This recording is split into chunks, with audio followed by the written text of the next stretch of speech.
Posibleng desperadong hakbang umano ng mga nakikisimpatya sa Bangsamoro Islamic Freedom Fighters ang nangyaring pagsabog sa Mamasapano, Maguindanao kahapon. Kasunod niyan ang pagkupkup ng militar sa ilang baluarte ng BIFF doon. Balitang hatid ni Chino Gaston.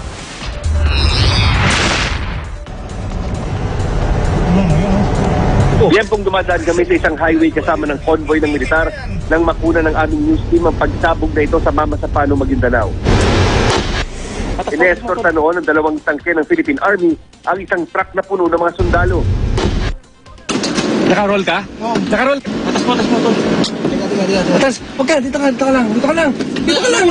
Atas mo. Atras. Sumusunod tayo sa mga ilang sundalo na papasok dito sa Rajabuayan nang maganap nga itong pagsabog sa kahabaan ng kalsadang ito.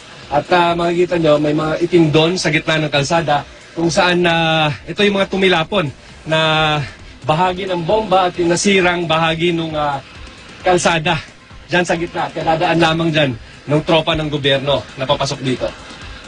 Kasunod ng pagsabog ng hinihinalang improvised explosive device sa kaliwang bahagi ng kalsada, kumalat naman ang mga shrapnel ng hinihinalang bala ng 105mm howitzer na ginamit bilang main explosive.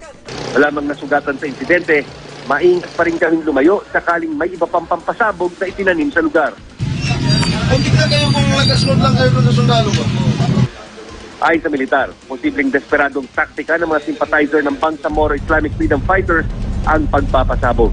Lalo't nangyari ito, ilang araw lang matapos makubkub ng militar ang kuta ng mga rebelde. Wala na nga silang military capability.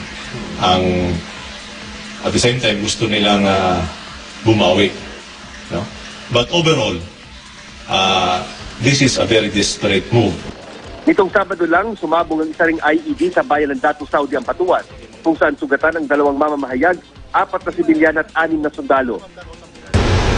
Kung ang mga baluarte nila sa Maguindanao nakubkub na, ang BIFF naman sa North at South Cotabato nakipagsanib puwersa sa MNLF para sa adhikaing maging independent ang Mindanao.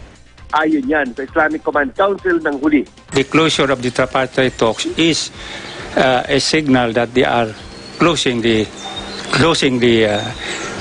talks with the MNLF, notwithstanding the fact that several provisions of the agreement had not been signed yet. They close it, so there is no more. There is no point of talking to the other side.